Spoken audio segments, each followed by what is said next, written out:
정부가 저는 정책을 쓸 때 이 부분이 좀 아쉬운 거는 이런 거죠. 지금 주택임대사업자를 뭔지 알죠, 여러분들? 네. 주택임대사업자를 이거 왜 하는 겁니까? 세금 걷기 위해서는 너무 노골적이다.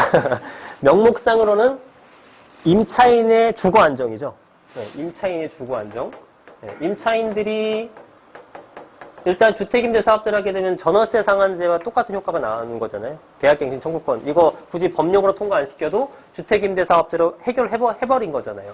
여러분들 연간 5% 인상 제한 있는 거 아시죠? 네, 연간 5%를 인상하지 못해요. 그러니까 임차인의 주거 안정이 될 수가 있죠. 그죠?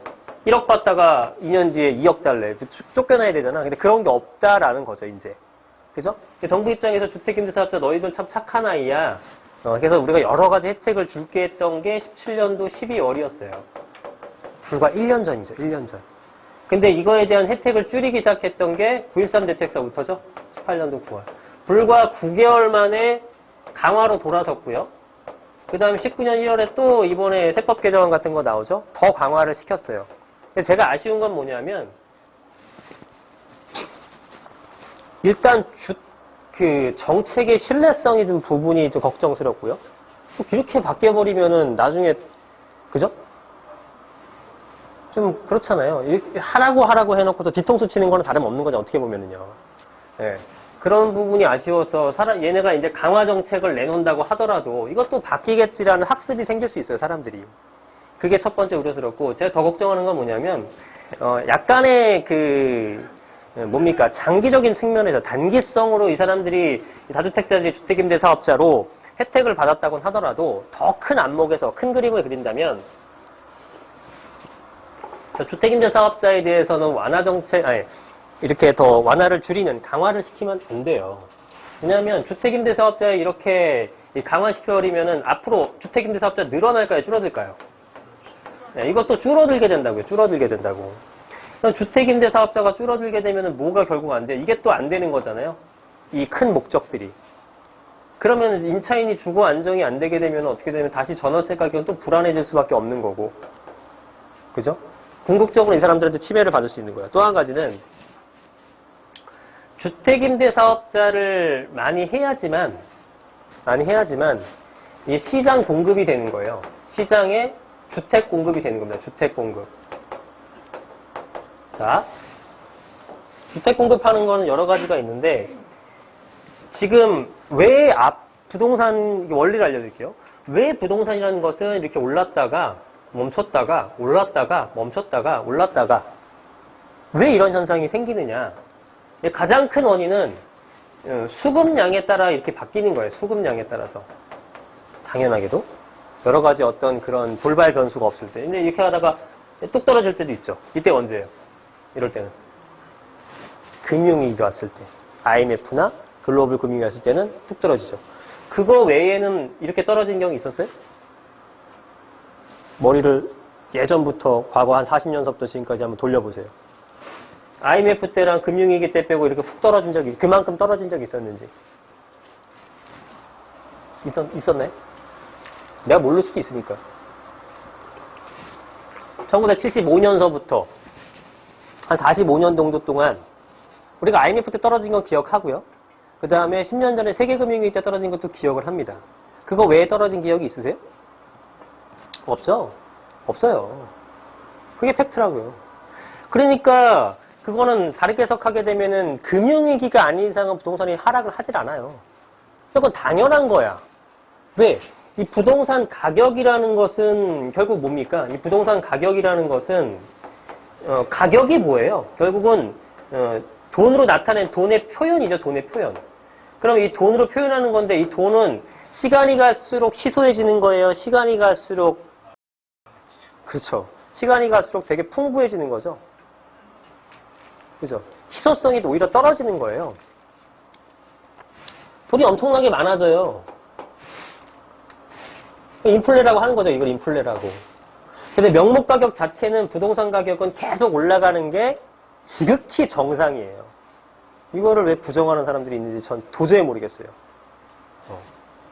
경제를 전혀 모른다고 생각이 들어요. 모든 상품은 가격이 올라가게 돼 있어요. 모든 상품은.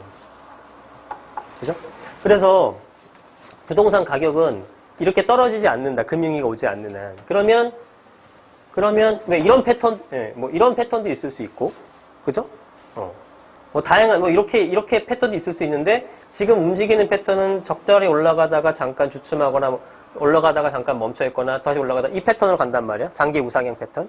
이렇게 나타나는 이유는 뭐냐면, 수급량 때문이라고요. 수급량. 왜 수급량 때문이냐면은, 자, 여기서 이렇게 막 경기가 좋아지고, 이제 부동산이 막 활발하게 거래가 되고 있어요. 여러분들이, 삼성물산이에요. 레미안이야. 아파트 짓고 싶어, 안 짓고 싶어요? 뭐 고민하는 문제야? 막 올라가고 있어요. 사람들이 막 집을 사. 집이 없다고 난리야. 공급하고 싶어, 안 하고 싶어요? 공급하고 싶죠? 그럼 이때 공급량이 어떻게 되겠어요? 계속 공급량이 늘어나게 되겠죠. 그죠? 계속 늘리는 거예요. 그러다가 어떻게 돼요? 공급이 계속 늘어나면 어떻게 되는 결국은? 과잉이 되는 거예요. 공급 과잉이. 그죠? 공급 과잉이 된다고요. 공급 과잉이 되면은 요 상태가 와요. 왜? 이제는 수요보다 공급량이 속도가 많아져서 결국은 이제 공급이 초과되는 시기가 오게 되면은 그땐 가격이 이제 주춤할 수밖에 없는 거죠. 정책으로 수요를 줄이건 공급을 늘리건 결국은 공급이 더 많아지고 수요보다 공급이 더 많아지게 되면 가격이 주춤하게 된다고요. 그러면 이때는 공급하고 싶어요? 안 하고 싶어요? 더 이상 하고 싶지 않죠? 이때는 공급이 다시 줄어들게 된다고요. 그래서 부동산은 공급 과잉과 공급 부족 현상이 계속 왔다 갔다 하는 거예요, 이거는. 계속.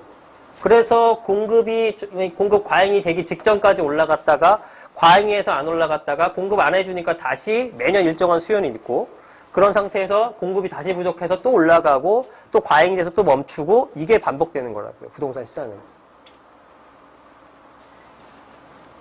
그래서 정부 정책상으로 정부가 진짜 원하는 것이 정부가 원하는 게 뭘까요? 부동산 가격의 폭락일까요? 정부가 원하는 게? 그럼 뭐예요? 정부가 원하는 건 뭐예요? 부동산. 네, 부동산 가격의 안정이죠, 안정. 네. 부동산 가격의 안정을 원하는 거지 폭락을 원하는 것도 아니고 폭등도 아니에요. 당연히. 폭락이든 폭등이든 문제가 생기니까 안정을 하는 거죠, 안정. 그냥 물가 상승과 연동해서 상승하는 정도 수준으로 가면 제일 좋겠다 해요. 문제가 없잖아. 근데 그렇게 하기 위해서는 지금의 정책으로는 어림도 없는 거예요. 왜? 지금은 당연히 이렇게 될 수밖에 없다니까? 아니, 공급하고 안 하고, 공급하고 안 하고. 이거 누가 말려?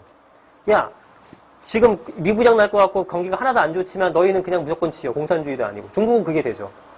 중국은 그게 되다 보니까 계속 공급만 하니까 유령도시가 생겼잖아요. 네? 여러분들 중국의 고스트시티라고 들어보셨어요? 중국의 유령도시? 얘네들은 유령도시를 지었어요.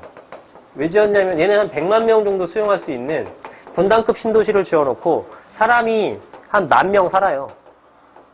행해 아무것도 없어. 이게 한 50개 된대, 50개. 이게 어떻게 가능하냐. 중국이니까 가능하죠. 왜냐면 지출로서 얘네들은 GDP를 성장을 계속 시킨 거야, 어거지로. 중국이라는 나라는. 근데 민주주의 국가에서는 이거 100% 망하죠? 이렇게 해놓고 기업체들은 망하죠. 물론 이 유령도시라고 해서 주인이 없는 건 아니에요. 대부분 분양을 또 받은 사람도 있습니다. 중국의 부호들은. 받아놓고 그냥 뭐 사람 없으면 냅두는 거죠. 여하튼. 그래서 뭐 이런 것들이 문제가 되는데 우리나라 같은 경우는 대부분의 공급을 누가 하냐면 민간에서 하고 있단 말이에요. 공급을 민간에서 하지 지금 정부 주도로 하지 않잖아요. 정부 주도로 LH나 SH 이런 데서 해줘야 되는데 이게 됩니까? 세발의 피죠. 네. 워낙에 작게 하니까 공급량을 채우기 위해서는 민간에 의존할 수밖에 없는 거고 민간에서도 대부분 개인한테 의존하는 게 거의 97%란 말이에요. 그래서 전 정부 때 했던 게 뭡니까? 박근혜 정부 때 했던 게. 기업들 너희들 좀 하지 않을래? 라고 했던 게 뭐죠? 아시는 분 있어요? 이게 유스테이예요, 유스테이. 이 유스테이를 하는데 지금 현 정부에서는 이것도 없어졌죠. 안 한단 말이에요. 그죠? 그리고 그러면 개인자도 해줘야 되는데 주택임대사업자 못하게 하고 있죠. 어쩌겠다는 거야. 공급을 또 안 하겠다는 얘기예요. 그죠? 3기 신도시를 지어갖고 서울의 집값을 잡겠다는 발상은 우스운 거고, 진짜로. 지금 서울 집값 얘기하는 거잖아요, 우리. 서울 집값을 잡으려면 재개발, 재건축이라도 풀어주든가. 그것도 아니고. 그죠? 그러면 적어도 공급량이라도, 임대 공급이라도 꾸준하게 해주든가. 그것도 아니고. 그러니까 결국은 공급이 또 부족하게 돼요. 그래서 제가 21년 이후부터 다시 가격이 상승할 수밖에 없다고 말씀을 드리는 게, 이때부터는 100% 또 공급 부족하다니까요. 100% 부족하다니까? 방법이 없어요. 근데 시그널도 안 보여, 앞으로 공급하겠다는. 3개 신도시가 공급을 하는 게, 이게 본격적인 공급이 언제인지 아세요? 계획대로 됐을 때, 보상하는 대로 알겠습니다 하고 받아주고 계획대로 했을 때도 25년서부터예요. 21년서부터라고 표현 나와 있죠. 뭐 2000세대 말장난이고. 본격적인 입주가 되려면 25년서부터라고. 그 공백을 5년간의 공백을 또 누가 메워요? 이거 해도 소용없지만 안 된다고 이렇게 하면. 그래서 제가 얘기하고자 하는 것은 이 가격을 안정시키기 위해서는 이런 현상이 나타나지 않으려고 하면 공급 부족이 나타나면 안 되고요. 공급 과잉도 나타나서는 안 돼요. 그럼 이렇게 될 거 아니야. 부족하니까 올라갔다가 과잉이니까 떨어졌다가 부족하니까 이거니까 계속 안정적인 공급을 해주게 되면 가격이 안정화 될 거라고요. 그런데 안정적인 공급을 위해서는 정부가 역할을 해줘야 되는데 그 역할을 지금 정부가 못해. 그럼 민간이 해줘야 되는데 민간은 하질 못하죠. 아까 설명드렸죠? 여러분들이 예미한 수장인데, 삼성물산 수장인데, 경기가 안 좋은데, 공사해라. 절대 못하거든. 그러니까 얘네들은 평생 이렇게 갈 수밖에 없는 거죠. 그러면 정부가 해줄 거는 민간 너희들한테, 얘네들한테 인센티브 같은 걸 부여를 해주는 거예요. 그죠?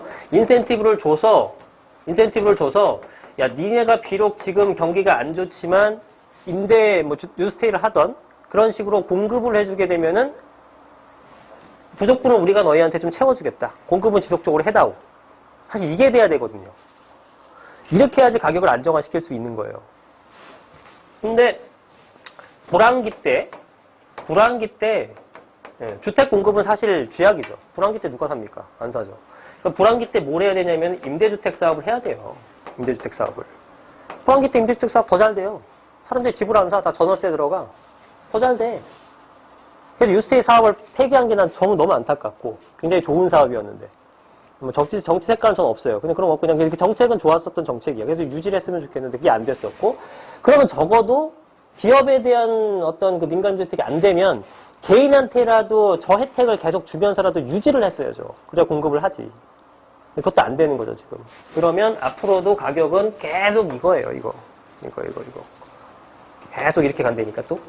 투자자는 좋아요. 투자자는 좋아. 우리는 좋아. 근데 그게 좀 정부가 잘못된 식견을 갖고 있는 것이 아닌가. 뭐 알면서도 그러는 건지 뭐 언론에 밀려서 그것까지 내가 알 수 없지만 여하튼 가격의 안정을 위해서는 봐봐요. 수요라는 것은 거의 꾸준해요. 그죠? 올해 하는 거나 내년에 하는 거나 후년에 하는 거나 뭐 신혼부부 숫자도 비슷할 거고 이사회 숫자도 비슷할 거고 약간의 통계 오차범위내에서 비슷할 거란 말이에요. 어느 날 10만 명 수요였다가 이듬해 100만 명 수요 이러지 않다고 공급처럼. 네, 그래서 꾸준한 수요가 있으면 거기에 공급 비슷한 수요를 만들어 주게 되면 가격은 안정되는 거예요.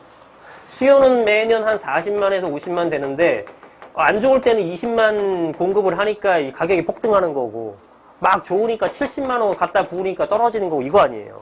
근데 이거를 나눠갖고 고스란히 4, 50만 원을 맞춰줘봐요. 가격이 안정될 수밖에 없지. 근데 그렇게 하기 위해서는 주택임대사업자라든가 뉴스테이 사업을 진행을 해야 되는 게 맞는 거예요. 근데 안 하고 있다 결론은. 그래서 가격은 요동칠 거다. 다시. 지금 어느 시점에 와 있느냐. 지금은 쫙 올랐다가 멈춰있는 시점이죠. 다시 올라가는 시점이 저는 오래 안 봐요. 이거 올라간 건 5년 올라갔죠? 5년. 이 기간은 제가 보면 길게 봐야 2년이에요. 길게 봐야 2년. 개인적으로는 1년에서 1년 반. 내년 상반기부터 다시 오를 수 있어요. 그리고, 제가 어떤 기사를 봤더니, 여러분도 본지 모르겠는데, 집을 언제 살 거냐? 물어봤더니, 언제가 제일 답변이 많이 나냐면은, 올해는 싫은가 봐. 20년도에 매수하겠다는 의견이 가장 많았습니다. 그럼 여러분들 이 기사를 보면서 뭐 어떤 생각을 했어요? 20년에 살겠다? 20년에 살겠다? 20년 오르겠다? 그래서 어떻게 하겠다고? 그렇죠. 그렇지. 19년에 사는 거지, 나는. 20년에 매수자가 많다는 건 결국 뭐예요? 가격이 상승한다는 의미잖아. 또 상승하기 전에 나는 지금 사는 게 맞는 거죠. 지금 사는 게 도저히 이해가 안 가죠?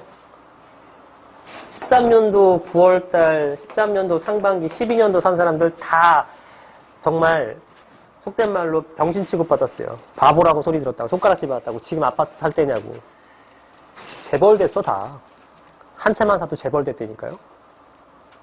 6, 7억씩 벌었어요. 강남에 두 채 사놓으면 한 30억씩 벌었다고요. 제가 아는 분은 아파트 4채를 60억 벌었어요. 진짜. 60억도 벌고, 최고 많이 번 분은, 그건 아파트만은 아니구나. 한 100억 넘게 보신 분도 있어요. 요 5년 기간 동안에. 레버리지가 엄청나죠.